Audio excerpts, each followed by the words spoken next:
पाथरी तहसीलदारांच्या मनमानी कारभारामुळे संजय गांधी निराधार योजनेचे मानधन थकीत। 8 ते 9 महिन्यापासून लाभार्थ्यांना मानधन मिळाले नाही। दलालामार्फत टक्केवारी घेऊन प्रस्ताव मंजुरीचा आरोप। प्रहार जनशक्ती पक्षाची जिल्हाधिकाऱ्यांकडे चौकशीची मागणी। पाथरी तहसील कार्यालयाच्या मनमानी कारभारामुळे संजय गांधी निराधार योजनेतील अनेक लाभार्थ्यांचे मानधन मागील 8 ते 9 महिन्यापासून थकीत असून शेकडो गरीब व निराधार कुटुंबांना मोठ्या संकटाला सामोरे जावं लागत आहे।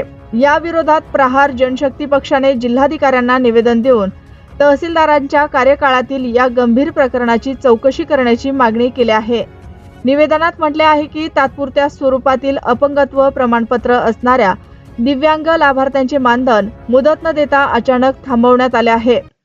शासनाने दिव्यांगांसाठी वार्षिक उत्पन्न मर्यादा 50,000 निश्चित केली असताना तहसील कार्यालयाकडून केवळ 21,000 रुपयांचे उत्पन्न प्रमाणपत्र मागितले जाते।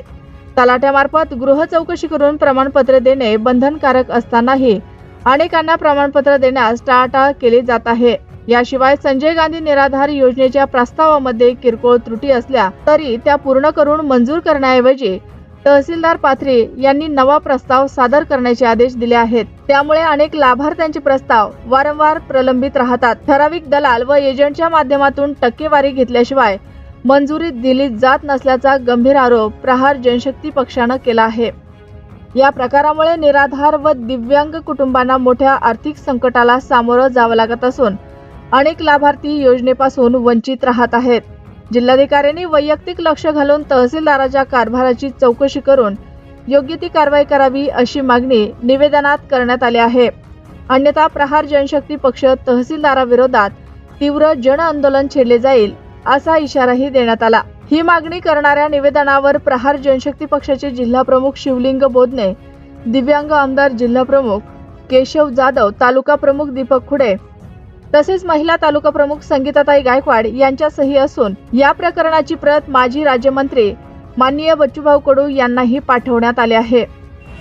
2 दिवसापूर्वी परभणीचे जिल्हाधिकारी आहेत त्यांच्याकडे आम्ही एक तक्रार केली होती की पाथरीमध्ये दिव्यांग असतील, निराधार असतील यांच्या पगारीसाठी त्रास होतो। त्यांच्या फाईलला डावलं जातं, पैसे मागितले जातात, एजंटामार्फत काम केलं जातं आणि त्रुट्या काढल्या जातात आणि ज्या त्रुट्या काढल्यात त्या त्रुट्या न मागवता नव्याने फाईल करण्यासाठी आग्रह केला जातो आणि ज्या दिव्यांगाचे तात्पुरत्या स्वरूपात प्रमाणपत्र आहे ते नाकारण्यात येत आहेत आणि त्यांना परमनंट करण्यासाठी वेळ दिला जात नाही। या अशा अनेक तक्रारी होत्या। त्याबद्दल माननीय जिल्हाधिकारी महोदयांनी पाथरी तहसीलदार यांना तात्काळ बैठक घेऊन त्याच्यावर कारवाई करण्यासाठी सांगितलं। आज आमचे पाथरीच्या तहसीलदारांसोबत चर्चा झाली। चर्चा पॉझिटिव्ह होती। प्रशासनामध्ये काही चुका आहेत आणि काही प्रशासनातले कर्मचारी चुकीच्या पद्धतीने वागत आहेत ही गोष्ट त्यांनी मान्य केली।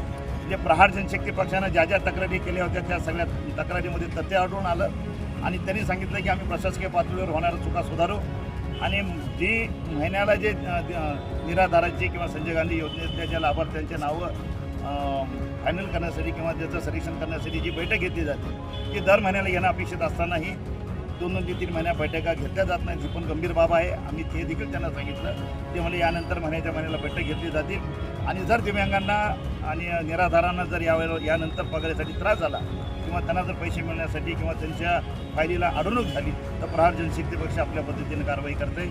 आज आम्ही नियमानुसार एक लोकशाही पद्धतीने निवेदन देऊन चर्चा केली आहे। जर आजही जर तहसील पातळी जर सुधारण्याच्या मनस्थितीत नसेल तर त्यांना कोंडून कार्यालयामध्ये बंद करण्याची देखील आमची मानसिकता आहे। पण आज आमची विनंती एवढीच आहे की प्रशासनानं आज याविषयी पॉझिटिव्ह निर्णय घेऊन काम करावं। 2 दिवसापूर्वी आम्ही माननीय जिल्हाधिकारी साहेबाला जे दिव्यांगाचा जो निराधारचा प्रश्न आहे पगारीचा असो या अनेक दुसरे प्रश्न असो त्या बाबतीत आम्ही चर्चा केली। त्यानुसार कलेक्टर साहेबाने तहसीलदार साहेब पाथरी यांना असे आदेश दिले की हे प्रश्न सुद्धा जागीच दिव्यांगाचे सोडण्यात यावे। त्या अनुसार आज आमची मीटिंग कलेक्टर साहेबांनी तहसीलदारासोबत लावली। मीटिंगमध्ये पॉझिटिव्हमध्येच मीटिंग झाली आहे आमची। पण त्याच्यात जे आमच्या काय समस्या होत्या दिव्यांगाच्या जे टेम्परवारी प्रमाणपत्र आहे ते चालू असताना पण त्यांचे पेमेंट बंद करण्यात येते किंवा अथवा नवीन फाईल असली तर ती त्रुटीमध्ये टाकण्यात येते।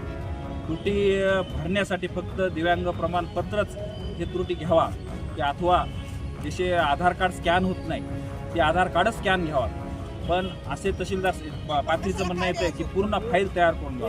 पूर्ण फाईल करण्यासाठी दिव्यांगाची मानसिकता नसते आहे, आर्थिक प्रॉब्लेम आहे दिव्यांगाच्या अगोदरच. आणि त्याच्यात पुन्हा जबरदस्त फाईल करायची असली तर खूप प्रमाणे त्यांना खर्च वाढतो.